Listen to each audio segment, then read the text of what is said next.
Welcome back to Gargoyles Grill and Ale. I'm Diane Mitchell, the host of The Lunch Counter. And today we're here with Barb Courte-Elinesky. Sorry, it's a brand new name because Barb just got married not too long ago. And so I'm not used to that last name.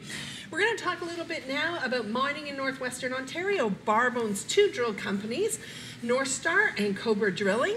And so, Barb, what's going on with drilling these days? I mean, we hear it everywhere on the media. We also see it in the newspaper every day about mining is going to save northwestern Ontario. We've got so many mines going to open up in northwestern Ontario. From your point of view, what's going on?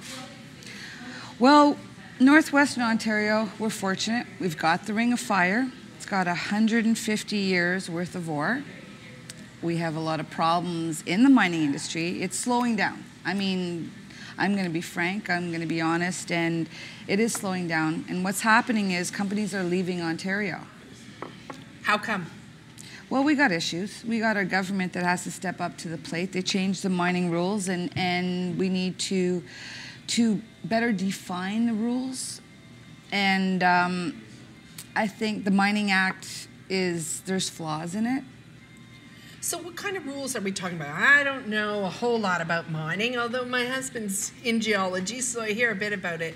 But what kind of rules do we need to work with?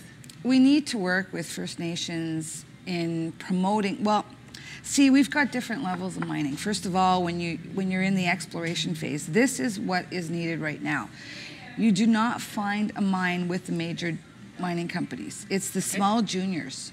There's no money right now. So we have some different levels of mining. So we've got exploration companies, which are junior mining companies. They have to raise the funds, if I have that correct. They raise the money to be able to go out and look, because you can imagine northwestern Ontario is huge, and they're looking for that needle in the haystack, right? Exactly. And they need to find money to be able to go out there in all of northwestern Ontario and find that needle. We've been lucky a couple of times, right? We found it in Marathon when we found the gold, and now we found it again in the Ring of Fire. Yeah. So, but it's hard to find this.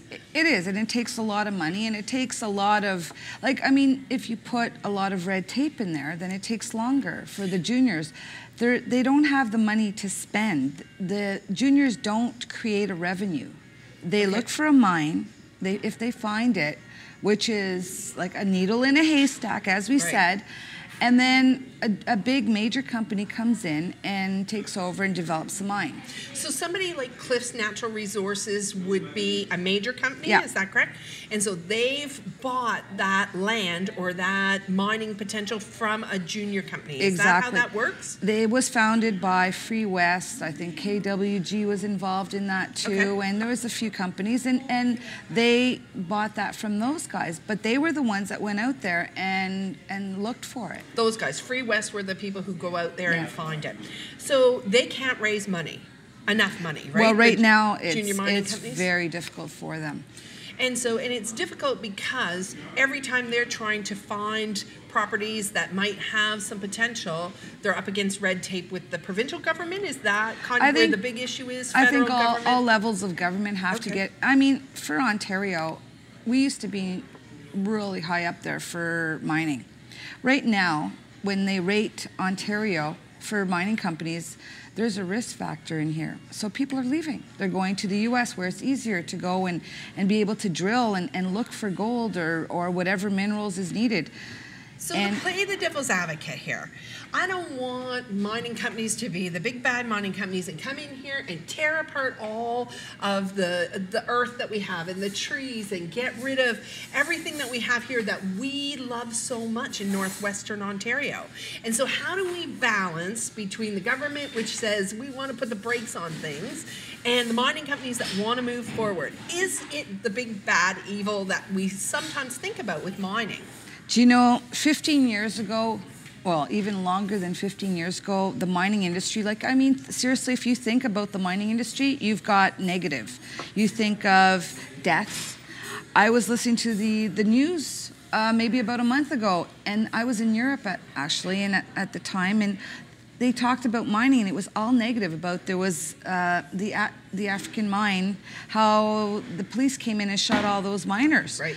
And everything was always negative. We don't know how to put a positive twist to the mining industry, and we need to. It's a wonderful industry. I love it. I mean, from nursing to this, I really enjoy it. When you do find a mineral, this is something that's in the ground. It's not going anywhere.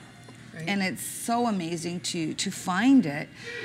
We need to, it's, you know, the money that's involved and the potential in all of this for jobs. We look at it, you know, destruction for environment, but we have reforestation, and if you've gone back and really looked at older, well, newer mine sites, the reclamation work that's involved and how much the mining companies have turned around is amazing. The oil and gas companies as well, they've done so much for the environment, which we forget. Because we always got that image, that negative image. Yeah, and don't they have to have a plan now before a mine can even open? They have to have a plan of how they're going to shut down this mine, yes, what they're going to do to make it look like it was natural, the way it was before. And sometimes they even look a lot better. There you go. So what does our city, our province, our federal government need to do to improve the climate for mining in northwestern Ontario, in Ontario in general? What do we do? We need to support the exploration efforts. We need to go and support the juniors right now. Those are the ones that are going out there and doing the dirty work for the major companies. Now, do junior mining companies, they have stocks? Yep.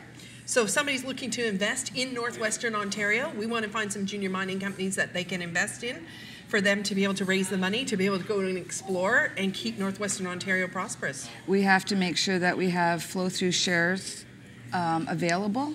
Keep it up with the government. I think they just passed something that they'll be able to extend it for longer. There's just, you know, letting us go and explore, making sure that when we go and we cross some Crown land, that we don't have the red tape with First Nations and everybody working together, because in the long run, when you think about it, like even the Ring of Fire, for the next 3 generations, the First Nations up in those reserves are guaranteed a job. Where in the world are you guaranteed a job for 3 generations? Right. Everybody can benefit from this. Is that what you're saying? We have to stand strong, and we got to force the government to go and look at this and say, yeah, mining is important.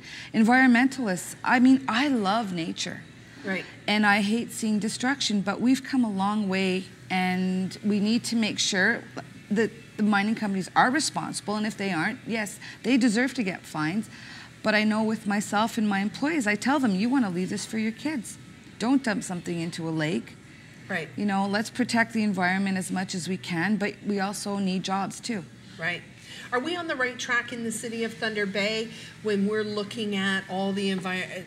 We're doing all these reports to say this is what we need for education for our children. This is the way we need to go. Are we on the right track with this? We're getting there. Education, I think, is the key. I think we need to educate, but I think we also, I mean, I never thought I was going to work in mining, to be honest. Right. I had no idea what diamond drilling was. Right. So we need to show what's out there as mines, and I think northwestern Ontario is well positioned for the future. Great.